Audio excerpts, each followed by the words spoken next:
കോഴിക്കോട് ഫറോക്കിൽ 9 മാസം പ്രായമുണ്ടായിരുന്ന ഗർഭസ്ഥ ശിശു മരണപ്പെട്ടു. ഫറോക്കിലെ സ്വകാര്യ ആശുപത്രിയിൽ പ്രസവ ശസ്ത്രക്രിയക്കിടെയാണ് കുഞ്ഞ് മരിച്ചത്. ഫറോക്ക് ചുങ്കത്തെ റെഡ് ക്രസന്റ് ആശുപത്രിയിലാണ് ഈ സംഭവം നടന്നത്.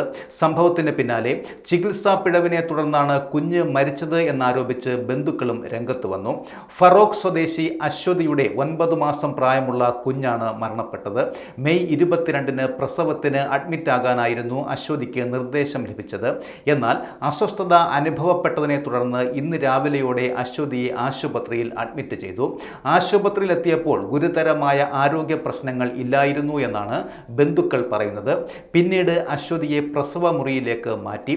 ലേബർ റൂമിൽ നടത്തിയ പരിശോധനയിലും കുട്ടിക്ക് കുഴപ്പം ഒന്നും ഇല്ല എന്നാണ് ബന്ധുക്കളെ അറിയിച്ചത്. പിന്നീട് കുട്ടിക്ക് അനക്കം ഇല്ല എന്ന് പറഞ്ഞ് ശസ്ത്രക്രിയ നടത്തുകയും ശേഷം കുഞ്ഞ് മരിച്ചതായി അറിയിക്കുകയും ചെയ്തു. അശ്വതിയെ ചികിത്സിച്ചിരുന്ന ഡോക്ടർ ഉൾപ്പെടെ ആരും ആശുപത്രിയിൽ എത്തിയില്ല എന്നും ചികിത്സാ പിഴവ് തന്നെയാണ് കുട്ടിയെ നഷ്ടപ്പെടാൻ കാരണം എന്നുമാണ് ബന്ധുക്കൾ ആരോപിക്കുന്നത്. അതേസമയം ചികിത്സാ പിഴവ് ഉണ്ടായിട്ടില്ലെന്നാണ് ആശുപത്രി അധികൃതർ വ്യക്തമാക്കുന്നത്.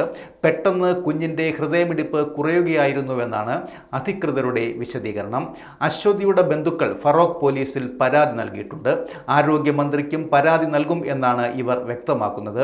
കുഞ്ഞിൻ്റെ മരണകാരണം അറിയാൻ പോസ്റ്റ്മോർട്ടം നടത്തണമെന്നും ഇതിനായുള്ള നടപടി സ്വീകരിക്കുകയാണെന്നും ഫറോക്ക് പോലീസ് വ്യക്തമാക്കി.